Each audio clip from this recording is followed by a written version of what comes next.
With its coastline and castles, mountains and mystery, Wales is one of the most beautiful little countries in the world. But what are its cities like? I went to visit all 7 of them in the summer of 2025, and in this video I present to you my rankings. Number 7 is Newport. Well, we have to start somewhere, and we're starting with the city closest to the English border, under 10 miles from Chepstow. It's Newport. The city with the highest crime rate of all the Welsh cities. Newport isn't a particularly nice place, if I'm honest. It's between the cities of Bristol and Cardiff, so I suppose it doesn't really need to be a nice place, but still the city centre is a bit of a dive. This is smack bang in the city centre. I mean, look at the state of that. A bit of money has been invested. These modern buildings, though, they just look pretty garish and naff to me, to be honest.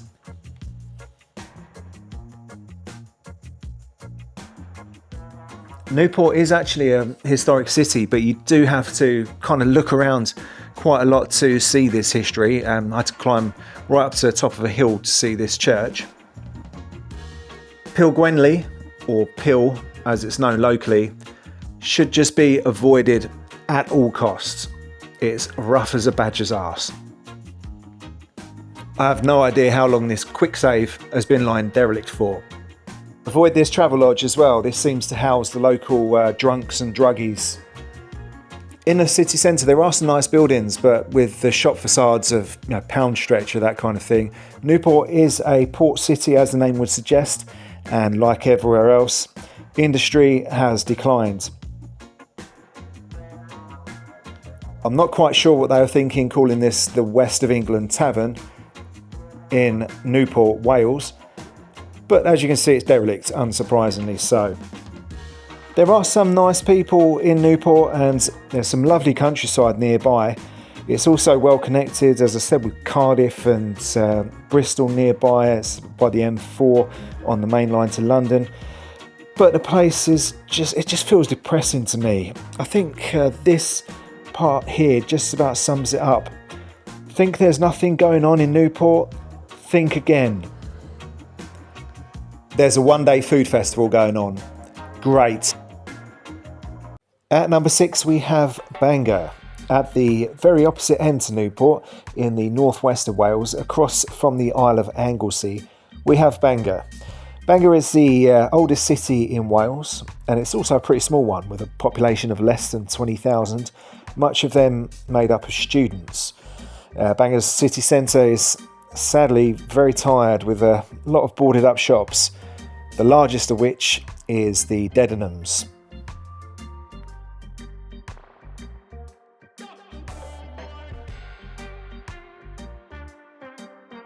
The shopping centres are pretty sad too.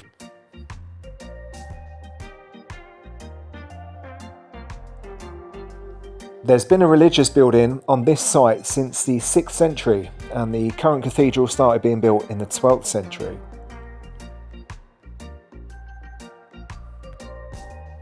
Bangor is just north of the Snowdonia National Park, which means it's in one of the wettest parts of the whole country.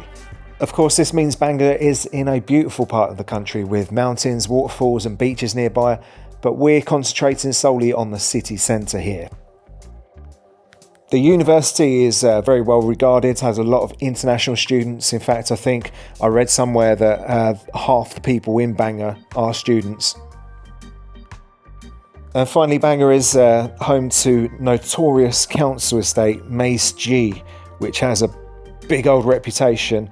But I had a walk around and, well, it seemed no worse than any other estate to me. Let's move on to our next spot. Number 5 is Wrexham. Over in the northeast of Wales this time, close to the border with Chester, Wrexham has had some major transformations in the last few years. In 2022, Wrexham received its city status, and a few years prior to that, received a huge boost that Hollywood dreams are made of, but more of that shortly.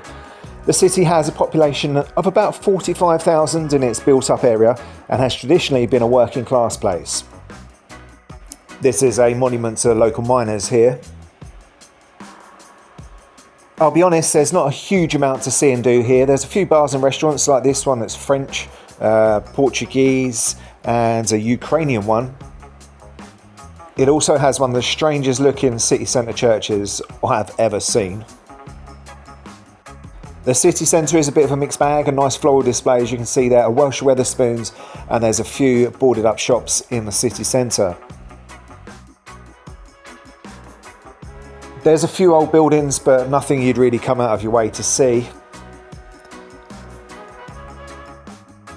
Sadly, on the day I was there, the market and also this arcade were both closed.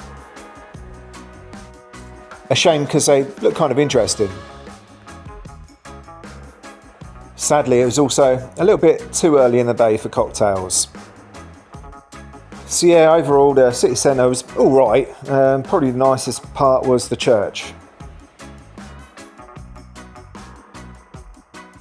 There was also a concrete sheep in the park if you're into that kind of thing. Right now, Wrexham is a place that's looking to the future. This new city has had a sprinkling of Hollywood magic dust since 2020 when Ryan Reynolds and Rob that guy bought the local football club Wrexham AFC. The Wrexham Revolution was televised and screened on global TV, making Wrexham known across the world. The club was playing in the 5th tier of the English League at the time of the takeover. They now play in the 2nd tier, almost like a Hollywood movie. People have started to invest in the city, a lot of work is going into it, and a new football museum for Wales is being built amongst other stuff. And with the 2 railway stations and Manchester and Liverpool airports not too far away, it's well connected for future Wrexham AFC fans or tourists.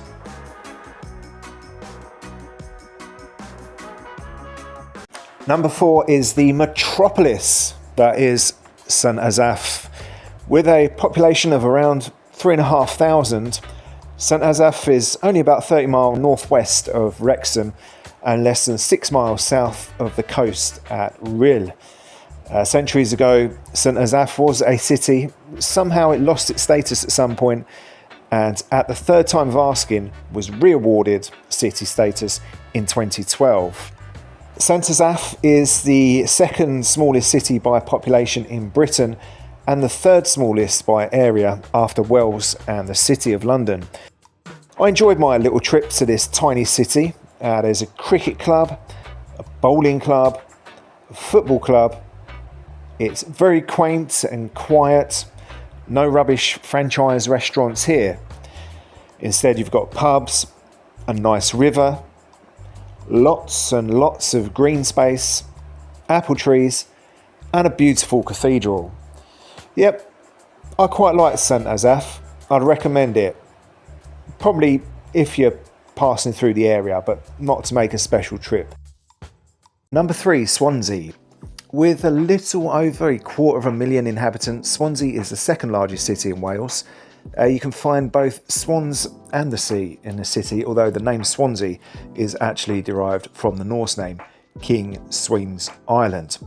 Or you can use its Welsh name, Abertawe. The modern city was built up around copper and had the nickname Copperopolis. The city suffered from bombing during the war and post-industrial decline, but it's adapted fairly well in the 21st century. For visitors, there are the ruins of this 13th century castle right in the city centre, free to visit. There's not much left but ruins, but it's still pretty cool nonetheless. This is the famous Wine Street, which is basically wall-to-wall bars, clubs and restaurants. There's plenty of museums in Swansea, like the Swansea Museum, the National Waterfront Museum and the Tramshed. And best of all of these are free to visit.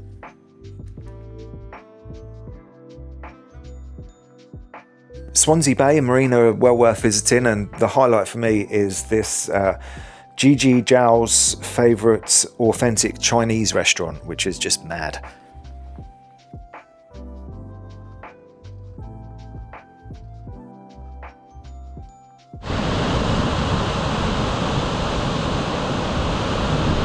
This is the promenade, and as you can see there's a beach there with golden sands. This beach is in the city centre, and there's even better ones down the road in Mumbles or the Gower Peninsula. The poet Dylan Thomas is perhaps Swansea's favourite son. He famously called Swansea a lovely, ugly town. This is the Dylan Thomas Theatre here. Some negatives then, there are some ugly parts of the city centre, most of it built post-war, a few closed down shops and a brutalist civic centre which is right opposite HMP Swansea. All of this is close to the new modern section being built around the Swansea Arena. Just outside the city centre are some beautiful walks where you can get views down to the bay, to the docks and the city, and right across the Bristol Channel to North Somerset and Devon. Finally, the football team known as the Swans play in an out-of-town arena known simply as the Swansea.com Stadium. Swansea had a good few years recently, playing in the Premier League for a while before dropping down to the Championship, where they are now the second tier. They also won the League Cup in 2013, the only Welsh club to win a trophy in this century. Number 2 is Cardiff, the capital city of Wales and the largest city with a population of just below 400,000, making it the 11th largest city in the UK. It wasn't really the Welsh nor the English that started Cardiff off becoming what it is today. It was the Norman William I, aka William the Conqueror, aka William the Bastard.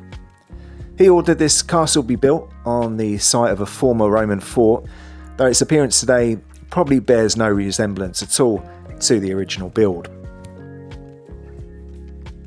After use as a fortress and an air raid shelter, amongst other things, the castle is now a tourist attraction. And look, it's Paddington Bear. Tourists just love Paddington Bear. In recent years, Cardiff became highly regenerated around the Cardiff Central Railway Station, the Central Square, as you see here, and the Millennium Stadium, which is now one of the best stadiums in Britain. And it's right smack bang in the middle of the city, which means on match day, especially when Wales are playing rugby, the city is absolutely buzzing. The football club of Cardiff is Cardiff City. They play in the out-of-town Cardiff City Stadium. Cardiff City are the only team to take the FA Cup out of England 100 years ago in 1925. Even when it's not a match day, the city centre is generally pretty vibrant. This footage was taken on a weekday, and as you can see, there's quite a few people about.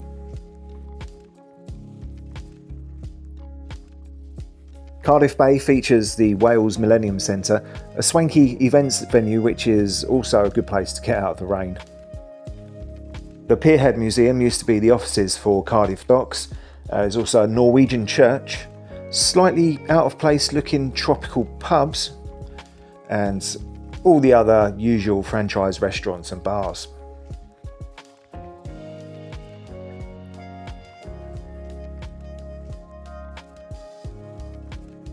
There's a lot of Roald Dahl memorabilia here as well. The author lived in the city during his childhood, and there's an excellent open-air exhibition on Captain Scott's failed expedition to the Antarctic, which sailed from here in Cardiff Bay.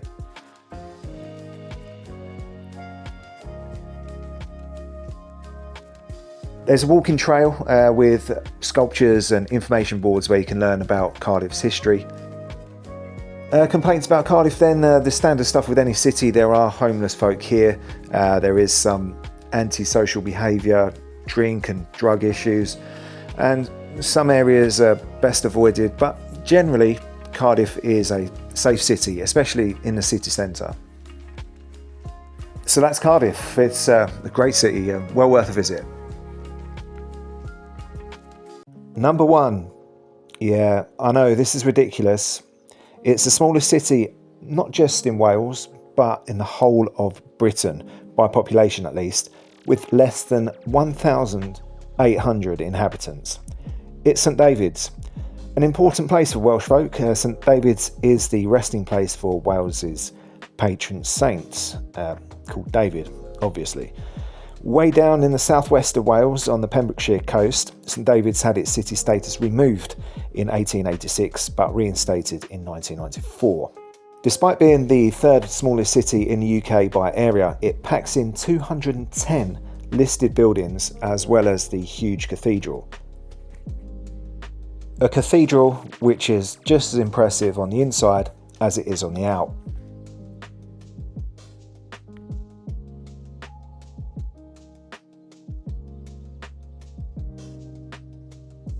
Next to the cathedral are the ruins of the Bishop's Palace.